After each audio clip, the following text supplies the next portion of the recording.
Quem foi Boaz e por que ele era o parente resgatador? Eu vou te falar um pouco mais sobre a vida de Boaz e o que não te falaram sobre ele também.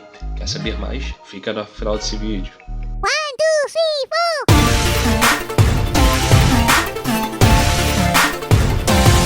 4. Fala galera, você já nos conhece, eu sou o Igor e hoje nós estamos aqui no Fatos Impressionantes da Bíblia para falar um pouco mais sobre a vida de Boaz. E eu sempre cito minhas fontes, hoje eu estou usando como fonte a Bíblia, é claro, né? A fonte primaz, mas também a fonte como o livro Judaísmo e Messianismo de Rav Maruel Melo, da editora Fonte Editorial. Então eu vou deixar o link aí na descrição da minha fonte e o link do nosso último vídeo do Fatos, que está muito bom. Então se você ainda não viu, corre lá na descrição, você vai ser edificado. Se você está por aqui e não é inscrito ainda, é muito importante que se inscreva no canal para não perder os próximos conteúdos. Vamos lá então saber um pouco mais sobre a vida desse homem. Então, gente, se você não conhece a história de Boaz, Boaz foi o parente remidor ou resgatador de Ruth. Isso mesmo, Ruth é aquela mulher que está na genealogia de Jesus. Se você não sabia disso, é muito importante que você saiba. Então, se você não conhece a história de Ruth, né, Ruth e Noemi, elas saem, né, da terra onde elas estavam e voltam, né, em Moabe, e voltam, no caso Noemi volta para Belém de Judá. Noemi saiu de lá, de Belém de Judá, quando houve fome, né, houve seca, e ela foi para Moabe com seu marido. Seu marido e seus filhos morreram e suas noras, né, no caso, né, Ruth e Orfa, decidem voltar com ela. Mas ela fala para elas ficar e você já conhece a história, né? Ruth insiste a ponto de conseguir voltar com sua sogra. Lá ela vai encontrar o parente remidor ou resgatador, Boaz. E elas vão descobrir que Boaz é o parente próximo delas. Então aí toda essa história, né, do livro de Ruth, né, é muito importante que você leia o livro de Ruth, que é a principal fonte, gira em torno disso. Eu quero que você entenda também que existem alguns tipos no livro de Ruth. Existe o tipo da igreja Israel, né, que é Ruth e Noemi, podemos usar esses dois tipos, e o tipo da igreja e Cristo, da noiva e do noivo, que é Ruth e Boaz. Tipos, o que são tipos, Igor? São símbolos, são alegorias, né, que apontam para um futuro próximo, para um futuro distante, né?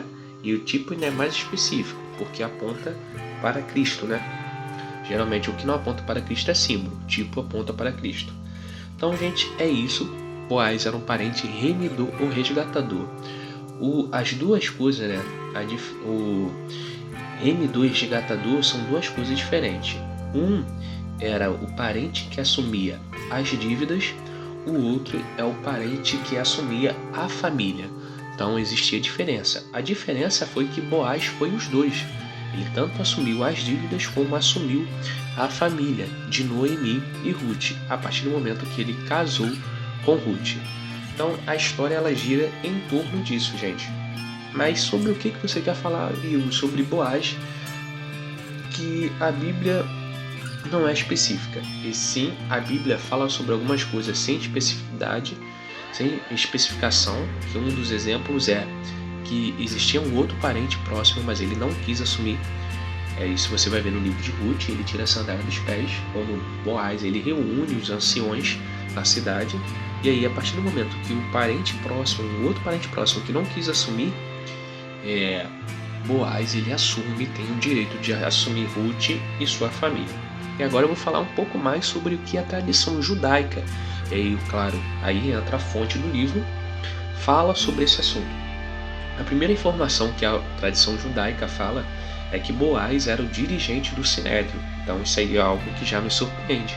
Não tem nada escrito na Bíblia sobre isso, mas a tradição judaica fala que ele era o juiz do Sinédrio, o responsável. Não era só um participante, ele era o dirigente, o responsável pelo Sinédrio, e que ele tomou 10 homens entre os anciões da cidade, quando ele reuniu, né, expôs-lhes a Torá, e estava falando sobre a união, né, do povo judeu a uma moabita através do casamento. Então ele vai expor o que a Torá fala sobre isso, de acordo, né, claro, com a tradição judaica. Outra coisa que a tradição judaica fala aqui é que ele era velho demais, muito velho, por ser o juiz do Sinédrio. Era sempre uma pessoa velha, né? Então ele era velho demais para poder ter filho, ou seja, isso foi um milagre também, né? Nunca uma pessoa muito velha poderia ter filho, né? Principalmente homem.